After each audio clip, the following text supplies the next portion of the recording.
All right, let's fire up the talk show again. It's interesting because when you're on this social media racket, you never know if people really watch your stuff or even care. Especially me. I'm just kind of a average dude. Not sure if the stuff I put out carries much meaning or weight to you guys. Try to do stuff that's semi-educated, brings value to my life, things that I do and have done that have helped me, and things that I've coached and helped other people through. Constant pursuit of trying to learn and evolve as a human being in a positive manner. I try to share those things. But then, for me personally, if I'm tired, stressed, beat down, brain's all clustered up, the last thing I want to do, and I love you guys, but the last thing I want to do is get on here and talk mindlessly into a camera. It's just not something that comes very natural to me. Might come as a shock to some of you because, I've heard I might be cut out for Hollywood, but not the case. Not the case at all. So, anyways, I was around quite a few people this last week in the afternoon class and weekend, and a handful of people came up and reiterated they missed the afternoon talk show of random brain dumps and rants of me going off on certain things. So, here I am, driving to get the kids, and I got something I want to talk about. Try to keep it under the 10-minute cap. So, let's talk about resilience and self-confidence today. I've heard over the last couple weeks, people have told me straight to my face that you're different. Told me I'm different, built different, and I don't take offense to that. But there's an implication there, I think, that perhaps maybe I was born a certain way.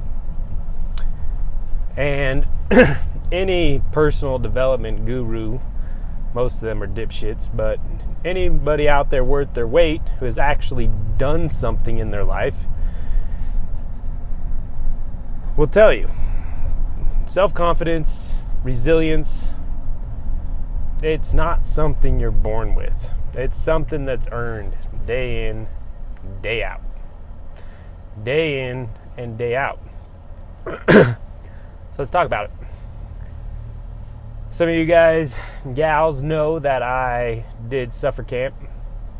Hardest 36 hours of my life to this point in my life so far from a physical standpoint.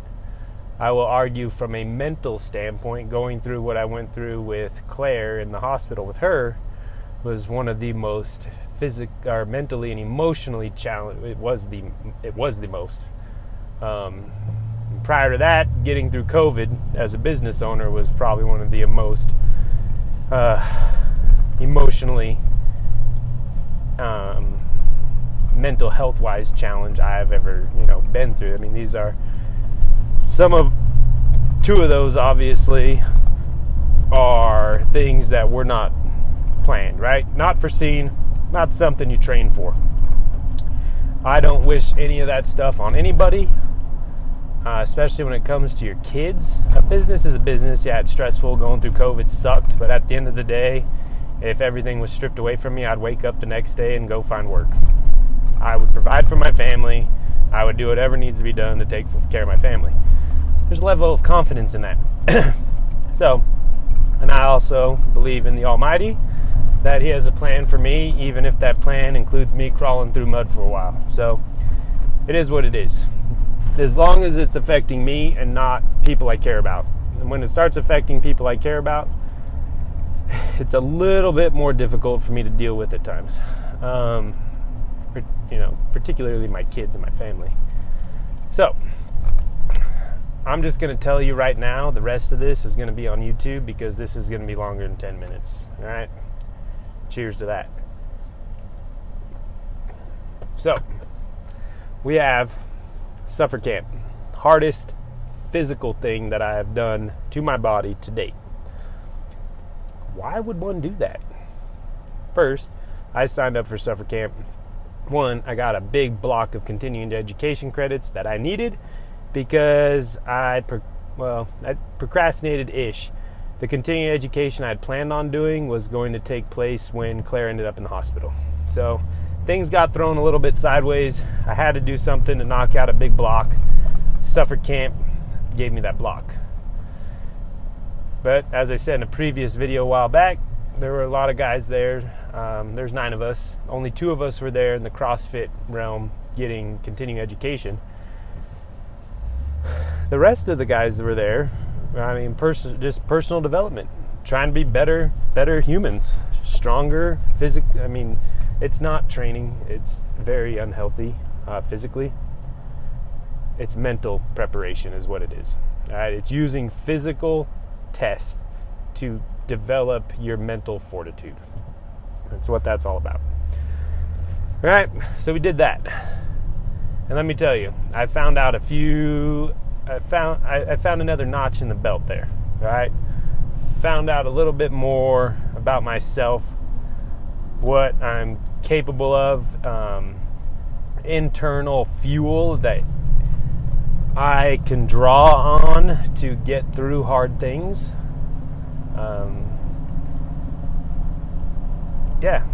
You come out of something like that, you definitely are going to learn some things about yourself and grow as a human being.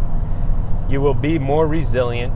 You will be a lot mentally stronger. You'll find out you're way more physically capable of doing more than you ever imagined. And that's all building blocks, right? These are all building blocks. Gives you another notch, all right? So, roll out of that. My brother texts me, hey, I want to do something. We're going to repeat the 10,000 kettlebell swing challenge. It's like, shit. All right, fine. I wasn't recovered really from what I did over that weekend when we kicked this thing off. Still kind of beat down for that. Just starting to really get my energy back. It took me over almost 2 weeks to recover from Suffolk Camp. So, what do? All right, bro. Let's do this. Grab the kettlebell, get to swinging. Now, let's harp on this a little bit. So we had 10,000 kettlebell swings to complete in 30 days. It comes out to 333 kettlebell swings per day, every single day. All right? Now, there's a lot of different protocols. There's like 500 2 days, 1 day off, 500 2 days, 1 day off. There's no right. There's a better training stimulus, which I think having rest days honestly provides a better training stimulus from a healthier volume standpoint. And then there's the mental side of just pushing through, which regardless, completing that in 30 days, you're going to run into some mental roadblocks. For sure, there are going to be days you don't want to touch that damn thing. Let me tell you, most days I didn't want to touch that thing at all, right? It's not like I wake up in the morning and just like, oh, let's go train. I really don't. I love how I feel after training, so that's where a lot of my draw comes to train, because I know afterwards I'm going to feel so much better. I'm going to feel more confident. I'm going to be very happy and proud of myself that I did something healthy for myself that day, that I got the work done that I promised and committed myself to doing. I'm obviously a big component of the longevity game. I want to be there for my children and grandchildren in a healthy, capable, physical manner as I age. And exercise has come out and proven by science to be the single most potent thing you can do to live a long, healthy life and to prevent chronic illness. So with all that knowledge, get the work in. You get the work in, right? Put in your 1 hour a day. I'm usually around 90 minutes, some days 2 hours, but lifestyle facilitates my ability to do that. So, we have this 10,000 kettlebell swings. All right? I'm going to try to deliver this message in a way that it comes across, I don't know, maybe a more positive. I want to be positive in how I'm going to deliver this message right now. And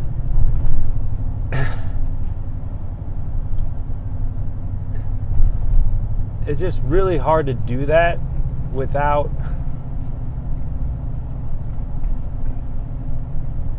saying up front, some of y'all are bitching out. And you don't have to. So we want to talk about this I'm built different topic, all right? I'm no different than any of you, period, right?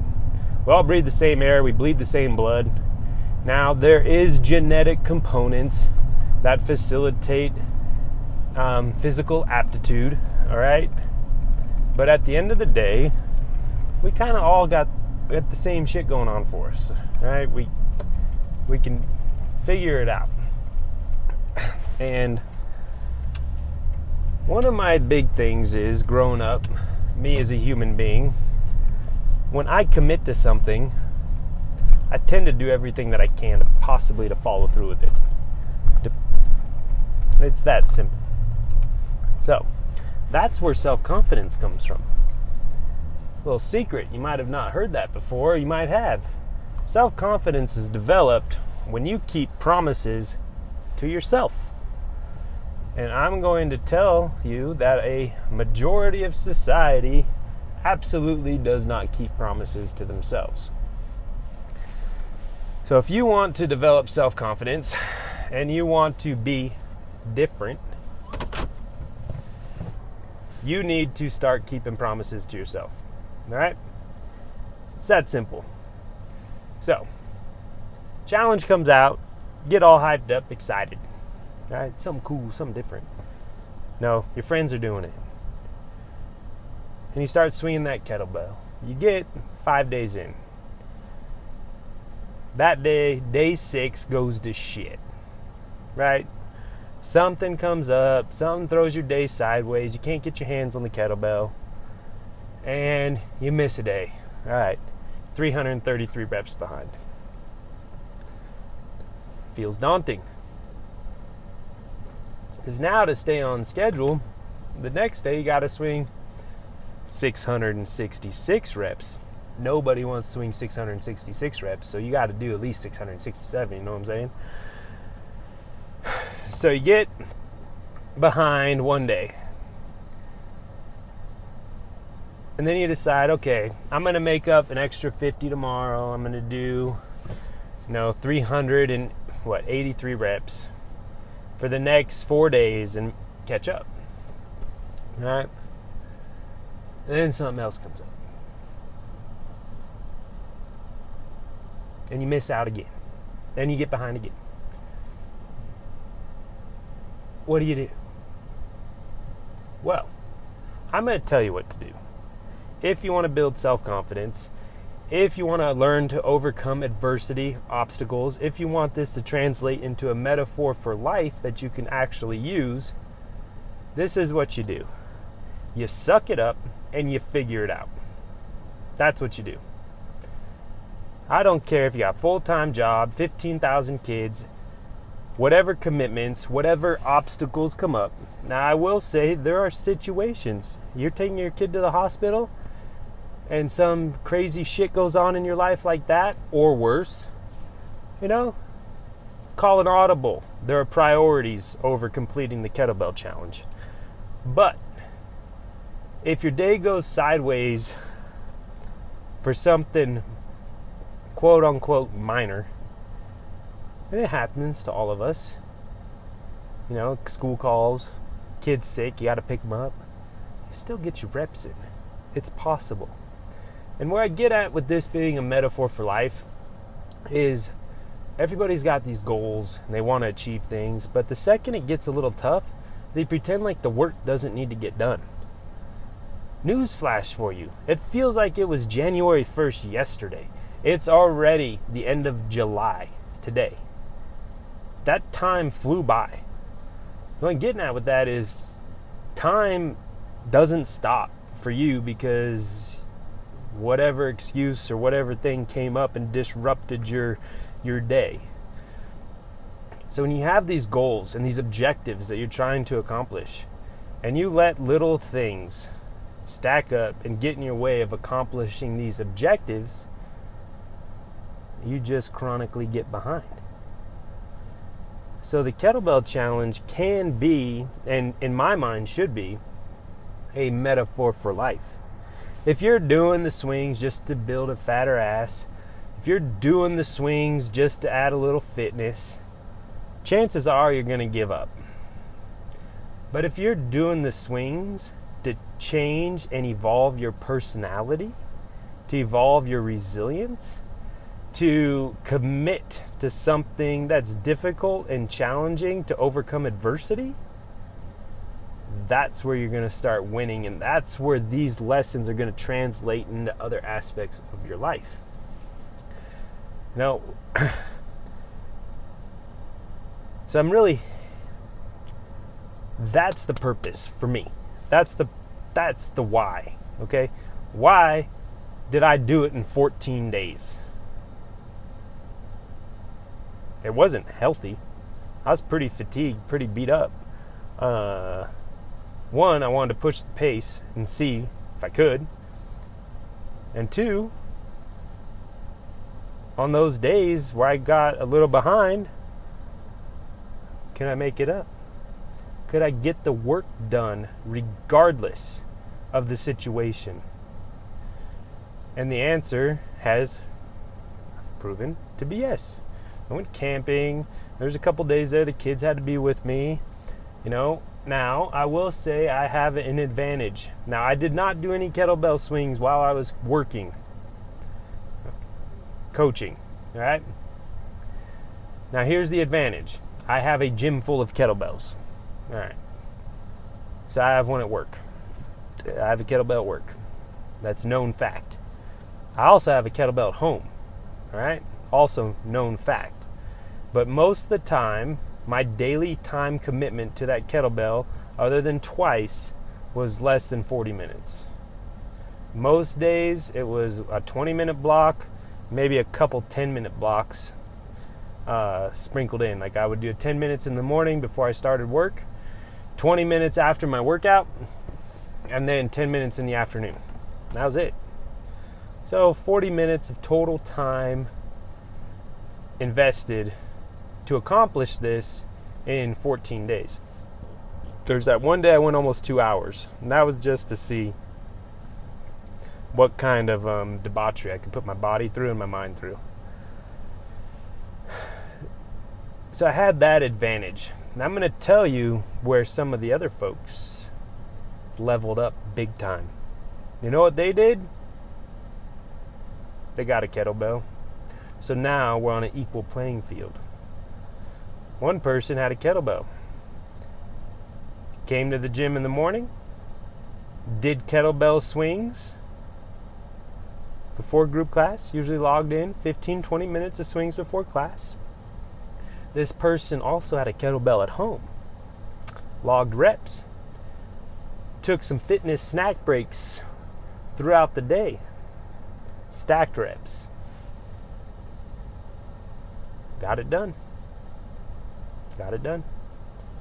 There's quite a handful of members that I personally coach, and they know my mentality.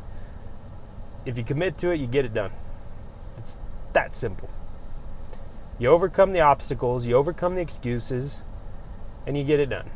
You go buy a kettlebell, you have one at home. It's the single best piece of home equipment you can have. There's nothing better than a low budget implement is a kettlebell. A couple kettlebells, you can do so much good stuff at home for home workouts. It's amazing. So it is actually a good investment, something to have on hand. I know a couple of people that they put their kettlebell in their car and they took it to work. You know, people go out on smoke breaks at work. I know some people that went out and did kettlebell breaks at work. All right? They figured it out. They overcame, and these people are married, they have kids, they got full-time jobs, they have all the responsibilities out on the table and have to overcome a lot of the same obstacles everybody else who isn't overcoming. All right? So, we're at 20 minutes now of me ranting on this. And I'm ranting on it because I think it's extremely important for people to build resilience and understand how self-confidence is built. Self-confidence is not built by standing in front of a mirror telling yourself you're awesome. Now, I'm all for positive mindset, positive self-talk. Negative self-talk's not going to accomplish much. So we might as well make it positive. But all the affirmations and all that stuff has to be followed up by actual work. And you have no right to tell yourself you're awesome if you never do anything awesome. And it doesn't mean become the President of the United States. What awesome means is you make a commitment to yourself and you follow through with it, regardless of the obstacles that are in your way. That's what's awesome. That's how self-confidence is built. That's how resilience is built. When honestly you get to a point where you embrace obstacles because it's opportunity to build more resilience. You know? It's that simple. But it's hard. Okay? So you can do it. You guys can finish this challenge. You guys can overcome adversity. You can make it happen. So stop with the bullshit excuses. Stop coming up with reasons why you can't. And get it done. Now, I want to reiterate one more thing. I do not believe in training yourself into injury. All right? I don't. And if you are training yourself into injury, you need to stop said challenge when it's of a physical aspect. But that's when you sit down with somebody like me or one of the other coaches and we pivot. There are so many great ways that you can adjust. Change course. And this is one thing I learned at Suffer Camp. That not learned, but was reiterated at Suffer Camp. So you have this work that needs to get done, right? This objective. Okay? Now, at hour 1 of Suffer Camp, the objective for each block of time, which was 2-hour blocks of time, right? Every evolution was 2 hours. For each 2 hours, you're expected to give that 2-hour block your best effort. Period. Your best effort, whatever you're capable of giving during said 2-hour block, is expected of you. So, don't try to pace it for 24 hours. Start out easy, because you got all this. No, it's like, this is the objective now. You need to give this objective your best work, your best effort. Now, your best effort is probably going to change over the course of time, right? Fatigue, burnout, rhabdo, injury. These things are going to come up. So what happens when that happens, right? Shit, I got 6,000 more reps to do on this kettlebell challenge. I got 12 more hours of Suffer Camp left. Pissing dark fluid, shitting myself. Got blood running down my back from carrying a plate. What do? you sit down, you figure out, and there's one thing that we learned there, is you come up with 2 to 3 things that you can do to help you keep going, right? Because failure is not an option, right? So if you put yourself in a situation where failure is not an option, it's amazing what you can do and overcome. And you figure out what you need to do now to keep moving forward towards the goal, the objective. And these things can be very small, very small. But then you can take another step. You can take another kettlebell swing, right? There are always ways to pivot, move, and overcome obstacles to accomplish the task at hand, all right? And that goes for so many aspects of life. So many aspects of life. You never know when life's going to come up and kick you right in the face. You never know when the unexpected circumstances are going to pivot and completely change course of action on your life.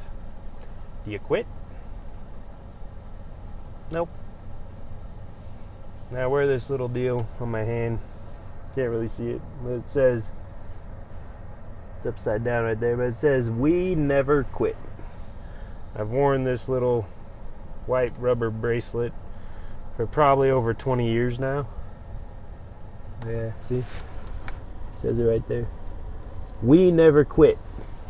On the other side, it says Philippians 4:13. Some of you know that's also tattooed on the inside of my arm. So, these are foundational principles of who I am, who I try to be. I really try to be somebody that does not quit, no matter how hard it gets.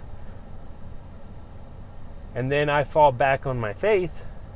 Philippians 4:13, I can do all things through Christ who gives me strength. And I truly believe in my heart, God will never give me a test that I can't overcome. When you have that belief system, and then you've spent the majority of your life, this is how I was raised, and you spend the majority of your life with the mindset of, it doesn't matter, you're not going to quit, so figure out how to get it done.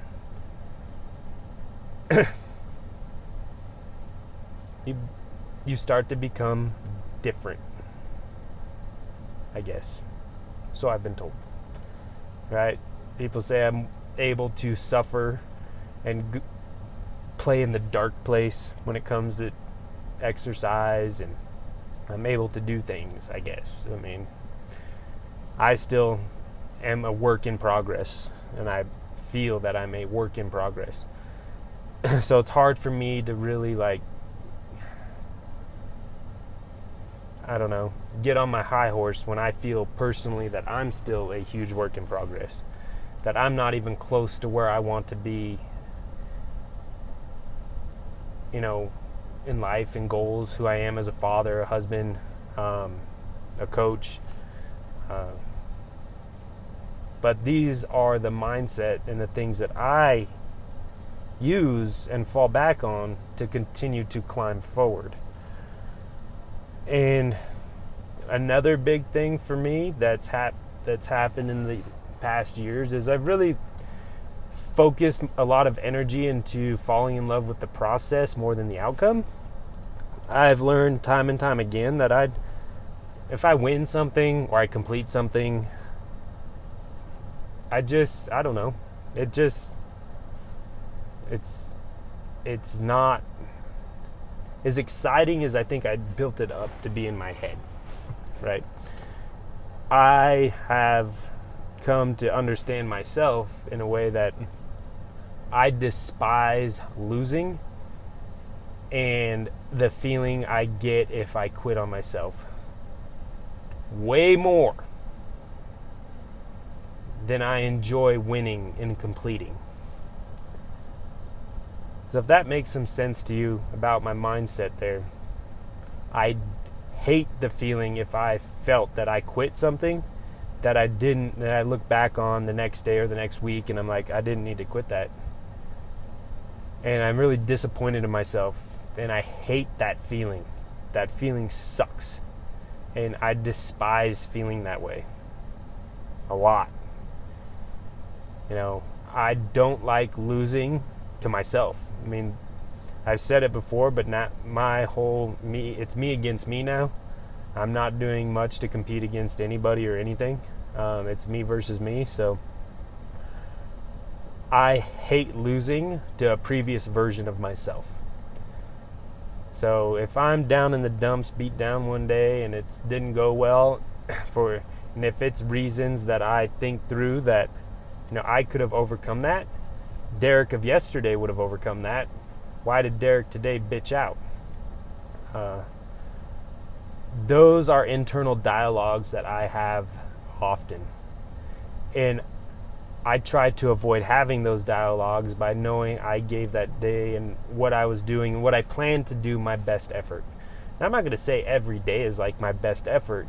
So I want to reiterate that what I planned to do that day, what I planned to do that week, what I planned to do that month, did I give it my best effort? And if I can look back and say yes, then I'm, much more confident myself in my ability to execute on life, if you will. If I look back and the answer is no, then, well, I have that dialogue, and I hate the dialogue because time is escaping all of us every second, every minute, every hour, every day, every week, every month, every year, every decade. Then all of a sudden, turning 40 like I am, you're turning 50, and your life's just kind of floated by, and you didn't do shit. That's what I'm terrified of, and that's what drives me to overcome obstacles, to challenge myself in ways that train me to be able to overcome obstacles. So one of the best places to build resilience for life is by self-inflicted challenges physically. And that can be different for everybody. For some folks, the self-inflicted challenge is going to be showing up and just getting a workout in each day. That's where some people are in their life. So getting through, our 1 hour group class, that is their challenge. I mean, that might be their sufferfest, right? We're all at different points in our life. And we've all overcome and done different things to be in different places. So meeting people where they're at is extremely important, because we're all different in where we're at in this journey, right? We've all done different things, overcome different things, been through different stuff. Life experiences that you get that are unplanned, of the worst kind. People got some pretty amazing stories out there of overcoming awful situations, awful setbacks, things that you would never wish on your worst enemy. And there are stories of people overcoming that unexpected stuff. And when you're down in that unexpected, you have to make choices of what you're going to do in this moment to overcome whatever's been laid in front of you. And you never know when that's going to be. Ever. I think maybe someday I'll share with you guys some of the thoughts that go through my head on fear-driven thoughts that go through my head on what I push myself to be mentally and physically capable of doing, and why. I mean, a lot of it's driven around protecting my family, providing for my family, supporting my community, being physically capable, but more important than that, equally important, is mentally capable to deal with adversity when it comes in the worst situations that you could ever imagine. And the only thing I can do to prepare for that, one, ingrain the lessons I've learned in previous bouts of adversity, and 2, continue to train and develop my brain mental fortitude for future adversity. Because to pretend you're not going to have adversity, well, 1, you're probably then not trying to do anything cool with your life. 2, that's just a different kind of adversity, right? It's like life is adversity. It probably should mean the same thing, because doing things worthwhile aren't easy, and not doing shit at all is a different kind of hard. So unless you're into communism, if you're into communism, I got no use for you. If that's kind of your deal, where everybody just kind of gets everything in life and everything treated equally, I mean, that's from an external, I guess, deal of all the stuff, like communism, everybody gets the same shit, whatever. At the end of the day, internally, you don't all get the same shit, no matter what. It doesn't fucking matter. We're all born with some different genetics. We all got different internal obstacles to overcome. We all got different life situations, different personality traits. We all got different shit that are going to bring about adversity that you have to overcome yourself. Health issues, mental health issues, you can't communism your way out of that shit. So at the end of the day, you're all going to have to deal with some kind of adversity no matter what. So it's best that we train for it. It's best that we build the self-confidence so that we can overcome the adversity when it comes and grow from it.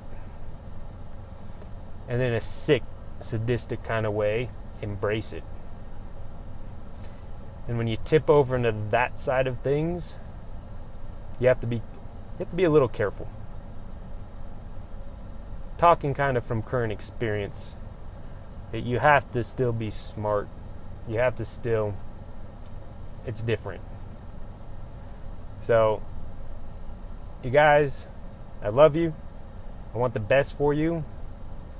I can't give it to you. I can try to inspire you or motivate you and that shit, which I want to do. It's something I enjoy, trying to live a life that may inspire somebody to live a better life and share that. So if you're in the Kettlebell Swing Challenge and you're listening to this and you're a little behind, I hope you figure it out. You're halfway there. We're halfway through 30 days. You can do the whole damn thing between now and the end of the 30 days. You can. It's possible. Will you? I don't know. That's up to you. So let's expect more from ourselves. Let's do better for ourselves. Let's be a little selfish about that. Let's strive for excellence and overcome adversity and overcome obstacles to accomplish the goals at hand. Obviously, current goal floating around the gym is the Kettlebell Challenge, but this goes for any goal you got going on in your life. Any goal. Anything you're working on. Figure it out. All right? Here to help you guys. I love you guys. I knew this was going to be a long one, but had to get it done. So hit me up. You got questions? You want to talk about anything I can help with? Here to help. I will be bouncing between Midtown and South over the next 3 months. I'm coaching 5 and 6 a.m. at South Tuesday through Friday over the next 3 months. So you guys, I'm here. I want to help you do better. I want to help you be the best version that you can be. So let's go. All right? Love you guys. Stay healthy.